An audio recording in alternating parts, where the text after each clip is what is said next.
Hey, how you holding up during this pandemic? Look, I know if you're a hooper, it might be hard to stay motivated because I know for a lot of you guys, you maybe don't have rims that you can use, you don't have a court you can get to, maybe your team's season got canceled, all that stuff. I've been hearing it all from you guys through my emails that I send out and YouTube comments and whatever else. So I want to give you guys some things to keep you, one, motivated, but two, things that you can work on with limited resources. So number one, on the motivation tip, I just wanted to give you some perspective.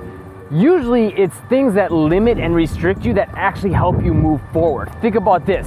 Moving your hands back and forth is real easy, but when you gotta control a basketball, it's harder. That's a restriction. Same thing goes if we're talking about lifting weights, right? Putting a bunch of weight on your back makes it harder for you to move up and down. It's a restriction, but we know it makes you better. Well, the same thing can apply to your practice situation. Maybe you only got a tight area that you can dribble in. Maybe you can only dribble in your garage or your driveway. Me personally, I've been using this pandemic as a time to really get in a lot of practice outside, which is usually harder, and a ton of practice in my garage. I've been loving my workouts in there. In fact, I've been finding them really motivating. So, maybe for you, the same thing could happen. That different change of scenery and a different way of practicing, you might be able to find new elements to your game that you can work on and a new perspective of really, especially when we're talking about at home, focusing on that ball handling side of things, because that's one of the things that's easiest to do, right? You can't shoot without a hoop. You can maybe practice form and whatnot, and at the end of this video, I'll give you a playlist with a bunch of things you can do at home, shooting, passing, you name it. But at the end of the day,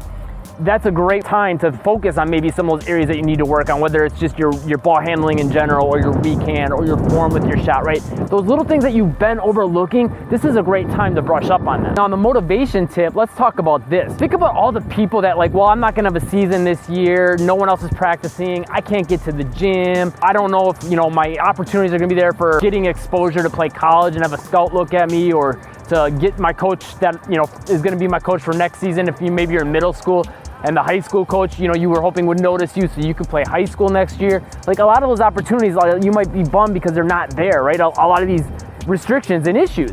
And I agree, that makes it tough. But at the same time, if you're putting in that work now, while all the other people are thinking what you might be right now and just sitting around and doing nothing or not as much as they could, if you're the player putting that work in, you could separate so much from the pack. A great example of this, in fact, was during the NBA lockout 10, 20 years ago, Shawn Kemp, phenomenal player for the Seattle Supersonics, one of the best power forwards in the league, if not the best at the time. And during the lockout, he got lazy. He put on weight, and when he came back, he was out of shape. Also during that lockout, there was a lot of players that put in work and went out and became superstars during that time. So it just goes to show you, how you take advantage of this opportunity. This is a worldwide lockout. This isn't just an NBA season lockout, right? Everyone's seasons are being impacted in some way or another, their practice circumstances, whatever the case may be. So the biggest motivation I can give for you, outside of looking at it as a way to find new ways to practice, is just to look at it from the perspective of, while I'm getting better, the vast majority of people are not. And so if they're just staying here or maybe getting lower and you're doing this, that creates a lot of separation and ability. That's a big opportunity for you. Okay, so let's talk about things you can do to practice. Like I'd mentioned, ball handling, literally anything. As long as you got a place to dribble the basketball, and it does not have to be perfect. I used to dribble in a gravel driveway. I would shovel the driveway when it was snowing. Sometimes I would even just dribble on the snow with ski gloves. So there's a way to make it happen if you're willing to grind it out a little bit and embrace the grind. There's a certain romance to that, right? You always hear these stories about how back in the day players had to do X, Y, and Z, and it was so much more difficult, but it made them stronger. It made them more resilient. Take that same idea and bring it into your training of, you know what, I'm gonna tough this out.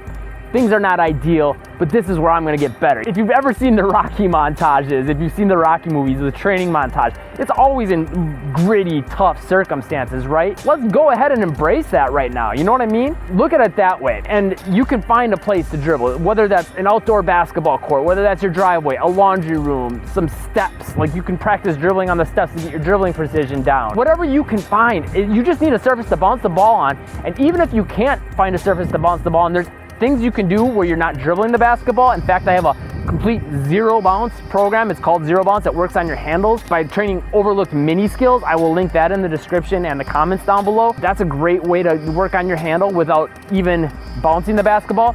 And then there's other ways you can work on your handle without even having a basketball. And I'll link a video for that at the end too, and that it'll be in that playlist. But another thing you can focus on is your body as far as mobility issues. Maybe you have flexibility, strength, speed. There's a lot you can do at home. Again, I will link at the end of the video in that playlist. There will be some stuff in there for you. You've got your IQ side of things. You could be studying film, studying players, why they're doing certain things, studying plays. All that stuff is an opportunity where you can like catch up on that side of things that maybe you're not spending enough time on right now. Here is the link to the playlist. Subscribe and turn on all notifications to catch the newest videos. Hope you found this video helpful. Hit that like button if you did, and I'll see you in that playlist next.